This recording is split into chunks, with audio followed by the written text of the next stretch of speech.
Right మరొక breaking చూస్తున్నాం. ఇవాళ సాయంత్రం తెలుగు రాష్ట్రాల ముఖ్యమంత్రులు భేటీ కానున్నారు. ప్రజాభవన్లో చంద్రబాబు రేవంత్ రెడ్డి భేటీ జరగబోతుంది. తొలిసారిగా విభజన అంశాలపై ఇద్దరు ముఖ్యమంత్రులు చర్చించనున్నారు.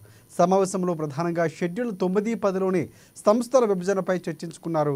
ఇక విద్యుత్ బకాయిలపై చర్చించనున్నారు.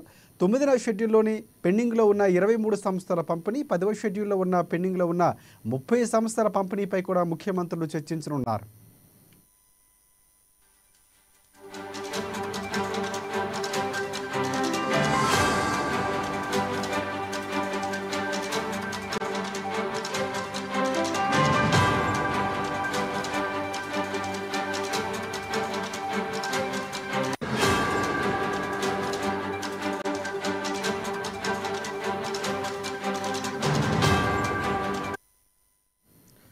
రైట్ ఇవాళ సాయంత్రం తెలుగు రాష్ట్రాల ముఖ్యమంత్రులు భేటీ కాబోతున్నారు. ప్రజాభవన్లో చంద్రబాబు రేవంత్తో భేటీ జరగనుంది. తొలిసారి విభజన అంశాలపై ఇద్దరు ముఖ్యమంత్రులు చర్చించుకోబోతున్నారు. సమావేశంలో ప్రధానంగా షెడ్యూల్ 9, 10లోని సంస్థల విభజనపై చర్చించనున్నారు. విద్యుత్ బకాయిలపై చర్చించబోతున్నారు. 9వ షెడ్యూల్లోని పెండింగ్లో ఉన్న 23 సంస్థల పంపిణీ, 10వ షెడ్యూల్లో పెండింగ్లో ఉన్న 30 సంస్థల పంపిణీపై ముఖ్యమంత్రులు చర్చించున్నారు.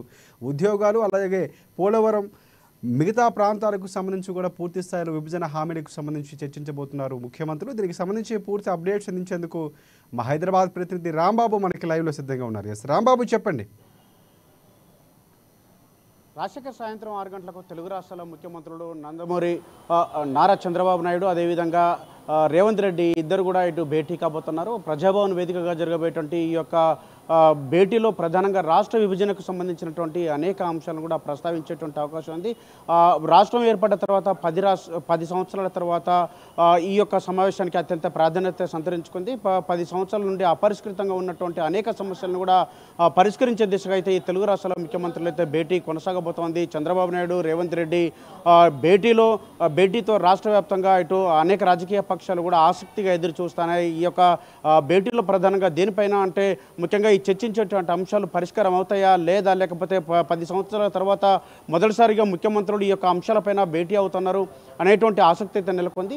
ఈ యొక్క భేటీలో ఈ యొక్క సమస్యలు పరిష్కారం అవుతాయని చెప్పేసి పలువురు రాజకీయ పక్షాలు కూడా ఆశాభావం వ్యక్తం చేస్తున్నారు. ఈ యొక్క భేటీని కూడా కొన్ని రాజకీయ పక్షాలు స్వాగతిస్తున్నాయి. ఇప్పటికే సిపిఐ లాంటి పార్టీ కానీ లేకపోతే తెలంగాణ జనసమితి లాంటి పార్టీలు కానీ ఈ యొక్క భేటీని స్వాగతిస్తున్నాయి. ఈ యొక్క సమస్యలు పరిష్కారం అయ్యే దిశగా ఇరు రాష్ట్రాల ముఖ్యమంత్రులు కూడా ఈ యొక్క దీనిపైన ఆసక్తి కనబరుస్తున్నటువంటి నేపథ్యంలో ఈ యొక్క రాష్ట్రాల ముఖ్యమంత్రులు చొరవ చూపినందుకు స్వాగతిస్తున్నామని చెప్తా ఉన్నారు. మరొక వైపు ఆశాభావం కూడా వ్యక్తం చేస్తున్నారు. దీంతో ఈ యొక్క భేటీలో ప్రధానంగా 9వ షెడ్యూల్కి సంబంధించినటువంటి అంశాలు, 10వ షెడ్యూల్కి సంబంధించినటువంటి అంశాలు దీనిపైన ప్రస్తావనకు వచ్చేటువంటి అవకాశం ఉంది.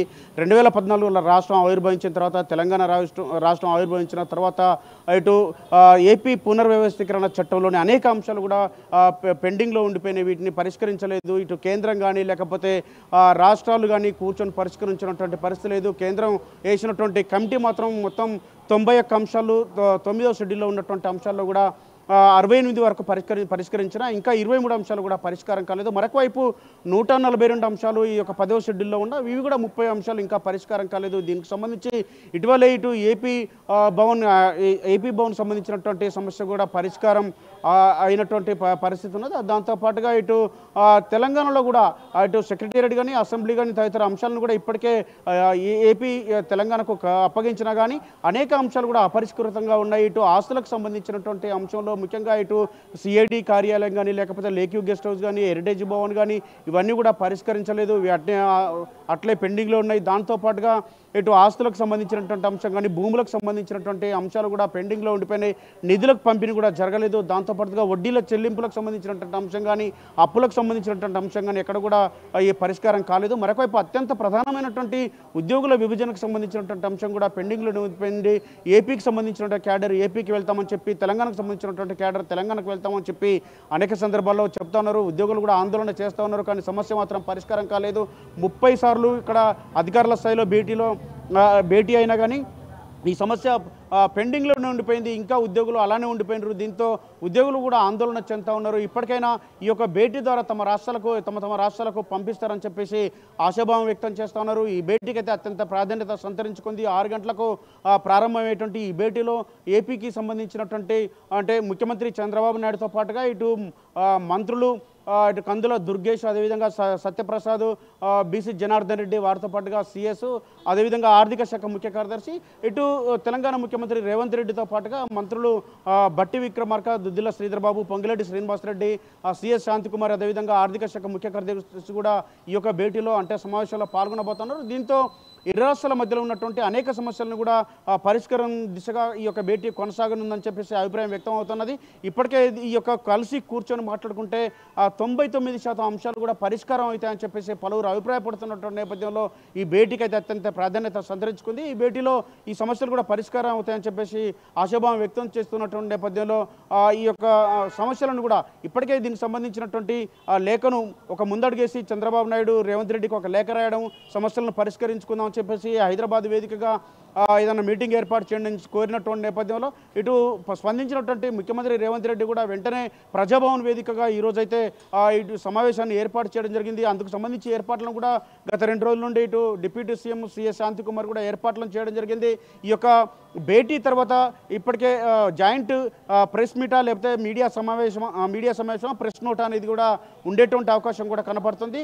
జాయింట్ ప్రెస్ మీట్ అయితే ఉండేటువంటి అవకాశం ఉన్నట్టు తెలుస్తున్న నేపథ్యంలో మరి చంద్రబాబు నాయుడు రేవంత్ రెడ్డి ఏం చెప్తారన్న దానిపైన కూడా ఆసక్తి అయితే నెలకొంది. మొత్తానికైతే 10 సంవత్సరాల తర్వాత ఈ గతంలో కేసీఆర్ కానీ లేకపోతే చంద్రబాబు నాయుడు అయితే కేసీఆర్ జగన్మోహన్ రెడ్డి కూడా కలిసి కూర్చొని మాట్లాడుకుంటే అనేక సమస్యలు పరిష్కారం అయ్యేటి, కానీ ఏ సమస్య కూడా పరిష్కారం కాలేదు. దానికి సంబంధించి ఎవరు కూడా ముందడుగు వేయలేదని చెప్పి ఇటు చంద్రబాబు నాయుడు రేవంత్ రెడ్డి ఇద్దరు కలిసి కూర్చోవడం వల్ల ఈ అనేక సమస్యలు పరిష్కారం అవుతాయని చెప్పి అపరిష్కృతంగా ఉన్నటువంటి ఈ సమస్యల పరిష్కారానికి ఈ 2 రాష్ట్రాల ముఖ్యమంత్రులు చొరవ చూపడం అత్యంత ప్రాధాన్యత సంతరించుకుంది. మొత్తానికైతే ఈ సమస్యలు పరిష్కారం కావాలని చెప్పి పలువురైతే అభిప్రాయాన్ని వ్యక్తం చేస్తూ ఉన్నారు. Rajasekhar. Right. Thank you. Thanks for updates Rambabu.